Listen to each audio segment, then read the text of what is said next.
अस्सलाम वालेकुम नाज़रीन, मोटिव फॉर यू में खुश आमदीद। नाउमीदी और मायूसी के इस दौर में उम्मीद की एक छोटी सी किरण लिए मैं नाचीज़ शफाकत अली आकिब आपकी खिदमत में हाजिर हूँ। नाज़रीन, आज एक कहानी पेशे खिदमत है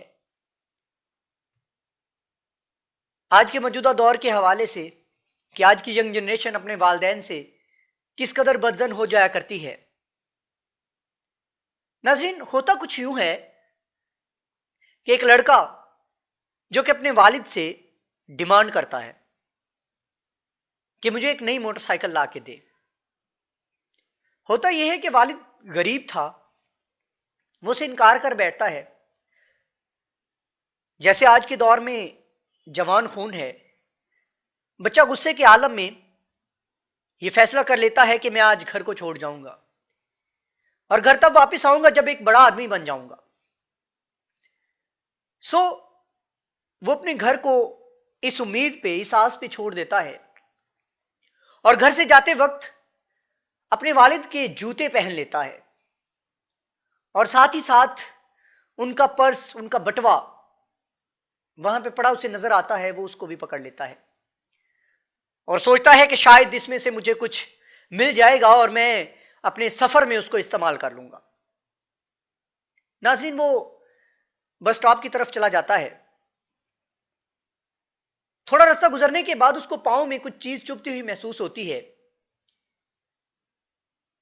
वो गौर करता है तो एक छोटा सा कील जो कि जूते में से निकला होता है और वो उसके पांव को टच कर रहा होता है। वो उसको नजरअंदाज कर देता है और वहां से चलना शुरू कर देता है। कुछ आगे सड़क पे पानी खड़ा होता है तो वो लड़का वहां से गुजरने की कोशिश करता है तो जूते में एक सुराख मौजूद होता है जिससे उसके पांव भीग जाते हैं। वो जो कि गुजरते हुए, चलते हुए अपने वालिद को बुरा भला कह रहा होता है कि इन्होंने कभी जिंदगी में कुछ नहीं किया, कुछ नहीं बनाया, इन्होंने मुझे आज तक कुछ दिया नहीं है, मेरा कोई फायदा नहीं कर सके। वो लड़का मजीद गुस्से में आ जाता है कि ये इनका एक जूता था जो मैं घर से निकलते वक्त पहन के निकला हूं और उसने भी मुझे इतना नुकसान दिया कि मेरे पाँव को भी वो नुकसान पहुंचा रहा है और उसमें सुराख है, मेरे पाँव गीले हो गए हैं। फिर भी चलते चलते वो बस स्टॉप पे पहुंच जाता है, बस में बैठता है, जूता उतार के देखता है तो उसके पाँव में से खून निकल रहा होता है। उसका गुस्सा मजीद बढ़ जाता है। फिर उसका ख्याल पर्स पे जाता है। वो सोचता है कि वालिद का पर्स जो मैं लेके आया हूं, शायद इसमें कोई हिसाब किताब होगा, शायद इसमें मुझे कोई पैसे मिल जाएंगे।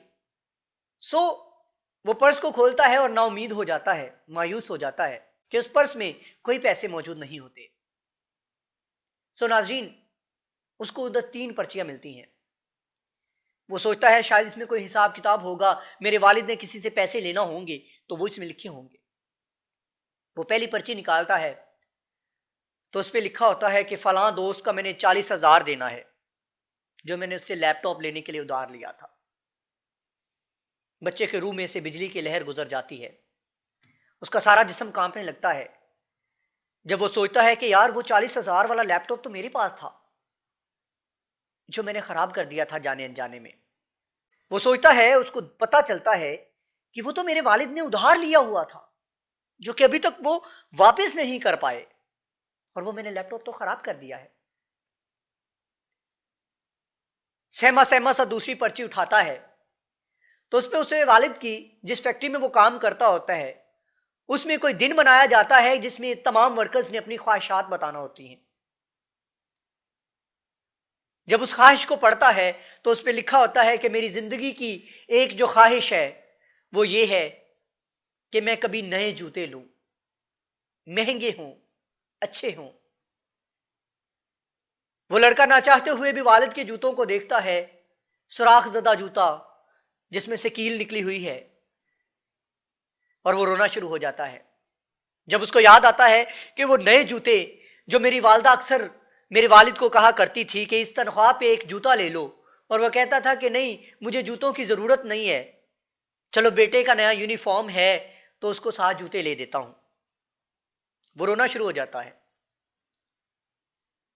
और उसको एहसास होता है कि जो लैपटॉप मैंने खराब कर दिया है उसके अभी तक पैसे वालिद ने देने हैं। जो नए जूतों की उनकी एक ख्वाहिश थी वो नए जूते उन्होंने मुझे लेके दिए اور خود یہ پھٹے پرانے جوتے پہن رہے ہیں اور میں ان کو تانے دے رہا ہوں، میں ان کو برا بلا کہہ رہا ہوں۔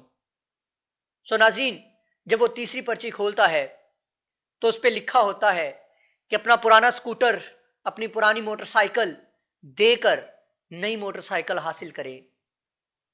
ناظرین، اس لڑکے کا جسم کانپ جاتا ہے، وہ فوراً سے بس سے نیچے اترتا ہے اور گھر کی طرف بھاگنا شروع کر دیتا ہے، اور اس کے منہ سے صرف ایک آواز نکلتی ہے، او نو، میرے پاپا کا سکوٹر۔ ناظرین، وہ بھاگ رہا ہوتا ہے، نہ اس کو وہ نمی سڑک کی محسوس ہوتی ہے، نہ اس کو وہ کیل کی چبھن محسوس ہوتی ہے، وہ بے ساختہ دوڑتا رہتا ہے۔ اپنے گھر پہنچتا ہے تو وہاں پہ سکوٹر موجود نہیں ہوتا۔ ناظرین، وہ سوچتا ہے کہ وہ آخری سکوٹر میرے پاپا کی آخری امید تھی، جو وہ لے کے فیکٹری کی طرف چلے گئے ہیں، جو وہ لے کے شو روم کی طرف چلے گئے ہیں، اور وہاں سے وہ اپنا سکوٹر دے کے، خود چاہے انہیں پیدل جانا پڑے، وہ میرے لیے ایک اچھی بائک لینا چاہ رہے ہیں۔ تو ناظرین، وہ جب شو روم پہ پہنچتا ہے تو اپنے والد کو دیکھتا ہے کہ ان کے ہاتھ میں وہ سکوٹر کے کاغذ ہیں اور وہ اس کو بیچنے لگے ہیں۔ وہ بھاگتا ہے اور اپنے والد کو گلے لگا لیتا ہے اور روتے ہوئے کہتا ہے، ابو، مجھے بائک نہیں چاہیے، مجھے نئی موٹر سائیکل نہیں چاہیے، اور میں اب آپ کی طرح آپ کے نظریے سے بڑا آدمی بنوں گا۔ میں جو آپ دیں گے وہ میں رکھوں گا، جو آپ نہیں دیں گے، جس سے آپ انکار کریں گے، اس سے میں رک جاؤں گا۔ ناظرین، اس میں ایک سبق ہے آج کے نوجوانوں کے لیے، مجھ جیسے لوگوں کے لیے، آپ جیسے لوگوں کے لیے، جو ہم اپنے والدین کو یہ سوچتے ہیں، ہم سکے کا ایک پہلو دیکھتے ہیں اور سوچتے ہیں کہ ساری زندگی انہوں نے بنایا کیا ہے، ہمیں دے کے کیا گئے ہیں، ہمارے لیے چھوڑا کیا ہے۔ ناظرین، کبھی خود کو ان کی جگہ پہ رکھ کے دیکھیے گا، آپ کا ضمیر آپ کو اس بات کا جواب دے دے گا، آپ کو حقیقت کا پتہ چل جائے گا کہ آپ کے والد، آپ کے ماں باپ کس طرح آپ لوگوں کے لیے قربانیاں دے رہے ہیں۔ ناظرین، جتنا ہو سکے اپنے والدین کی قدر کیا کریں، کیونکہ جب یہ سایہ آپ کے سر پہ نہیں رہے گا تب آپ لوگ انہیں یاد کریں گے، اور تب آپ لوگوں کا احساس ہوگا کہ آپ نے بہت قیمتی چیز کھو دی۔ میں آپ کا اپنا شفاقت علی عاقب، اللہ نگہبان۔